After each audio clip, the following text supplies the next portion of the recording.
ఈ international standards ఉన్నటువంటి కిచెనే కాకుండా ఇన్ని రకాల వంటలే కాకుండా దీని అన్నిటికీ బేస్ వాటర్.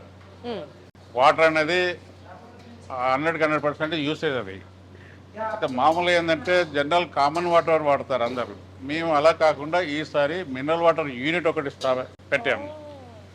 గంటకు 1000 లీటర్లు ఇస్తుంది యూనిట్ తీసుకున్నాము మినరల్ వాటర్. ఆ మినరల్ వాటర్తో కుకింగే కాకుండా కుకింగ్ సంబంధించిన ఐటమ్స్ ఉంటాయి కదా, చికెన్ కావచ్చు లేకపోతే రైస్ కావచ్చు, అవన్నీ క్లీనింగ్ కూడా వాడుతున్నాం. ఆ మినరల్ వాటర్తోనే కడిగేసేసి ఆ ఐటమ్ను మళ్ళీ కుక్ చేస్తాము. మినరల్ వాటర్ తో కుకింగ్ మనకి తెలుసు, కానీ మినరల్ వాటర్ తో క్లీనింగ్ కూడా చేస్తారు ఎంఆర్సిబి చికెన్ ఫ్యాక్టరీలో, చికెన్ బిర్యానీ ఫ్యాక్టరీలో. నాకు తెలిసింది మొదటిది మన హైదరాబాద్ సిటీలో. ఇన్ని 5 స్టార్ హోటల్స్ ఉన్నా కూడా ఎవరు అది సాహసం చేయలేదు ఇంతవరకు. ఇది ఎంఆర్సిబి బిర్యానీ ఫ్యాక్టరీ తెల్లపూర్ కొత్త బ్రాంచ్లో మాత్రం అది దాంతో స్టార్ట్ చేశాము. ప్రతిదీ కూడా కుకింగ్ అండ్ క్లీనింగ్ మినరల్ వాటరే వాడతాం. Sir, cooking and cleaning mineral water వాడితే రేట్ ఎక్కువైపోయి వచ్చిన కస్టమర్ల మీద రేట్ ఎంత వేసిస్తారా? అట్లేం లేదు, రేట్ అస్సలు పెంచము. కాకపోతే సేల్స్ పెంచుకుంటాం. సేల్స్ అనేది పెంచుకున్నప్పుడు అది మాకు కవర్ అయిపోతుంది. అది మన ఇంటెన్షన్. అది సేల్స్ పెంచుకున్నప్పుడు ఇలాంటి అన్ని ఎక్స్పెన్సివ్ కాస్టింగ్ అంతా మాకు అందులో వర్కౌట్ అవుతాయి. ఓకే, మెయిన్ ఇంపార్టెంట్ ఏంటంటే సేల్స్ పెంచుకోవాలి. అంటే ఎందుకు సార్ క్లీనింగ్ కి కుకింగ్ కి రెండు కలిపి మినరల్ వాటరే వాడాలని ఎందుకు పెట్టుకుంటారు? జనరల్ వాటర్, బోర్ వాటర్ కావచ్చు, లేదంటే నల్ వాటర్ కావచ్చు, దాంట్లో కొన్ని మనకి తెలియని కనిపించినటువంటి అవి ఉంటాయి, మైక్రో ఎలిమెంట్స్ ఉంటాయి. వాటి వల్ల కూడా కొంచెం ఇబ్బంది కలిగే ఛాన్సెస్ ఉంటాయి. సరే, అది కూడా మనం క్లీనింగ్ కూడా మినరల్ వాటర్ వాడితే ఇంకా బాగుంటుంది కదా. ఇన్ని రకాల అంటే ఇంత ఎక్స్పెన్సివ్ కాస్ట్లీ పెట్టాము, ఇంత హైజీనిక్ ఫుడ్ ఇస్తున్నాము, ఇంత టేస్టీ ఫుడ్ ఇస్తున్నాము. ఇన్ని రకాలు ఇచ్చినప్పుడు ఆ ఒక్కటి కూడా మనం సాహసం చేస్తే బాగుంటుంది అనే కాడికి ఆ డిసిజన్ తీసుకున్నాము. సరే, ఇప్పుడు బేసికల్గా హైజీనిక్ వాటర్తోనే క్లీన్ చేస్తున్నారు, కుక్ చేస్తున్నారు, మినరల్ వాటర్తోనే చేస్తున్నారు. కిచెన్ చాలా క్లీన్ ఉంది నిజంగా.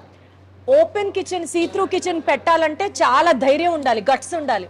బట్ మీరు అది చేస్తున్నారు అంటే ట్రాన్స్పరెంట్ గా పబ్లిక్ కి చూపిస్తున్నారు. ఒక్క మాట నిజాయితీగా చెప్పండి సార్, ఇక్కడ అన్ని రకాల నాన్ వెజ్ అవైలబుల్ అని చెప్తున్నారు. ఈము, కంజుపిట్ట, rabbit, etcetera etcetera etcetera.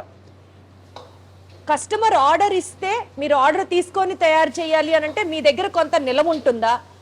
70% cook చేసి మిగిలింది కస్టమర్ ఆర్డర్ ఇచ్చాక కుక్ చేస్తారా? ఎందుకంటే అందరికి బయట ఫుడ్ అని అంటే ఒక చిన్న భయం ఉంటుంది, అమ్మో వీళ్ళు ఫ్రెష్ నాన్ వెజ్ వాడతారా వాడరా అని. మీ దగ్గర ఏంటి అలవాటు? ఆనెస్ట్ గా చెప్పండి. రా మెటీరియల్ ఏదైనా కూడా రెగ్యులర్ ఉండేటన్ని డైలీ ప్రొక్యూర్ చేసుకుంటాం.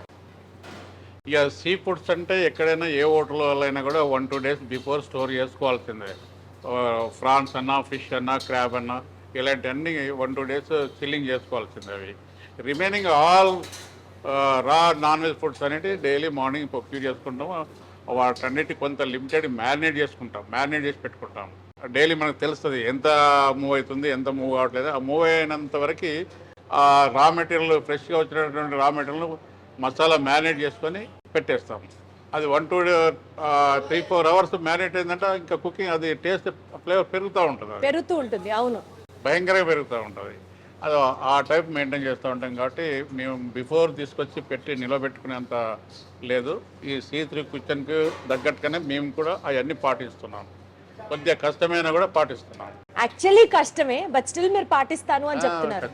సార్, మోస్ట్ ఇంపార్టెంట్లీ ప్రజల హెల్త్, ఫుడ్ అంటే ప్రజల హెల్త్ తో మీరు చేస్తున్నటువంటి బిజినెస్. ఆయిల్స్ దగ్గరే కానీ నాన్ వెజ్ మీరు ప్రొక్యూర్ చేసుకోవడం దగ్గర నుంచి ఎంత క్వాలిటీ వాడతారు సార్? బికాస్ ఒక నానుడు ఏంటంటే మిగిలిపోయిన నాన్ వెజ్, పాడైపోయిన నాన్ వెజ్ వీళ్ళు తీసుకొచ్చేసేసి బయట చేసేస్తారు, అందుకని బయట ఫుడ్లు తినకూడదు అని అంటారు. ఆ విషయానికి సంబంధించి ఒక క్లారిటీ మా ఆడియన్స్కి ఇవ్వండి. 99% మిగలకుండా చూసుకుంటాం. అయితే 1-2%, ఒక 5% ఎప్పుడన్నా ఒక టైంలో మిగులుతాయి. అయితే అంత వరకు రాకుండా ఒక 5% మిగిలేంత వరకు అయితే ఓకే. అంతకంటే ఎక్కువ రాకుండా మేము ముందే జాగ్రత్త పడతాం. ఇది లైవ్ కిచెన్ కాబట్టి లైవ్ అప్పుడప్పుడు చేస్తూ ఉంటాం కాబట్టి ఆ మిగిలిన ఏదైతే 2-5% ఉంటే మేము అందరం నైట్లో తిని ఎంజాయ్ చేస్తాం. స్టాఫ్ మేము అందరం తిని ఎంజాయ్ చేస్తాం. ఇంకొక మాట మీకు చెప్తున్నాను, ఈ ఫుడ్ని ఇంత రేంజ్లో తీసుకుపోవాలని ఆలోచన ఏంటంటే మనం ఎలా తింటామో అనేది ఒక క్వశ్చన్ వేసుకుంటాను. మనం ఇంట్లో ఎలా తింటాము? ఏ కండిషన్లో తింటాం, ఎంత హైజీనిక్గా తింటాం, ఎంత టేస్ట్గా తినాలనుకుంటాం, ఆ దానికంటే ఒక 5-10% కస్టమర్లకు ఇవ్వాలన్న కాన్సెప్ట్ నా మైండ్లో ఉన్నది. ఎంఆర్సీబీలో బిర్యానీ అనేది #1 ఉంటుందండి. ఈ ఏరియా మొత్తం కూడా ఎక్సలెంట్ బిర్యానీ, మసాలా వైజ్ కానీ రైస్ వైజ్ కానీ బాస్మతి బియ్యం చూసుకున్నా సరే, పీస్ చూసుకున్నా సరే #1 ఉంటుంది. ఎక్సలెంట్ బిర్యానీ ఇది. అందరు రావచ్చు, ఫ్యామిలీ రావచ్చు, బ్యాచిలర్స్ కూడా రావచ్చు. Super sir, super. మనం ఎలా తింటామో దానికంటే ఒక 5% ఎక్కువనే తినిపించాలి అనేది మైండ్లో ఫీడ్ అయి ఉన్నది. దానికి తగ్గట్టు స్టార్ హోటల్స్ కి వెళ్ళాం అనుకోండి వాసు గారు, బిల్ ఏమో 1500, 2000 ఒక్కొక్క స్టార్టర్ ఉంటుంది. అందులో కరెక్ట్ గా 4 ముక్కలు ఉంటాయి. ఉంటాయి. అసలు ఏం తిన్నట్టు ఉంటుంది ఏంటి? ఇక అది జనాలు అర్థం చేసుకోవాలి కదా, మనం చెప్పేది కాదు. కానీ ఇందాక మీరు బిర్యానీ ప్యాక్ చేసేటప్పుడు చూసా, ఓవర్లోడ్ వేసేస్తున్నారు. అది ఇంకా జారిపోతుందేమో, పడిపోతుందేమో అన్నట్టు. 180 రూపీస్లో చికెన్ బిర్యానీ ఎగ్జాంపుల్ చెప్తున్నా, 180 రూపీస్లో చికెన్ బిర్యానీ ఇద్దరు తినగలుగుతారు. ప్లస్ దాంట్లో ఒక చికెన్ లెగ్ జాయింట్, ఒక లాలీపాప్ పీసు, బాయిల్డ్ ఎగ్ కూడా 180 రూపీస్లో. బయట ఎట్లుంటాయండి రేట్లు? బయట నాకు తెలిసి 300 ఎబో ఉంటుంది. 300 అబ్బో. సో మీరు క్వాంటిటీ పరంగా చూసుకున్నా, పాకెట్ పరంగా చూసుకున్నా, MRCB biryani factory is like తోపెస్ట్ అంతే.